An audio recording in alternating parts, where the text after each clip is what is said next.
السلام علیکم ورحمۃ اللہ وبرکاتہ۔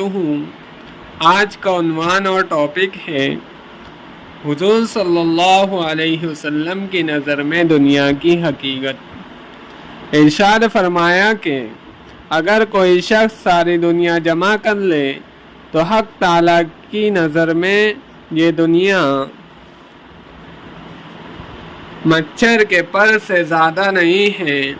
حضور صلی اللہ علیہ وسلم ارشاد فرماتے ہیں کہ اگر حق تعالیٰ کے نزدیک دنیا کی حقیقت مچھر کے پر کے برابر بھی ہوتی تو اللہ تعالیٰ کسی کافر کو ایک گھونٹ پانی بھی نہ دیتا، مگر افسوس کہ دنیا کی فکر میں ہم اپنی زندگی کی پونجی کو ضائع کر رہے ہیں۔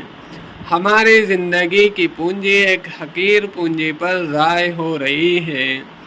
دوسری جگہ اللہ تعالیٰ نے فرمایا الدنیا دار الغرور، کہ یہ دنیا دھوکے کا گھر ہے، ویران ہونے والا گھر ہے۔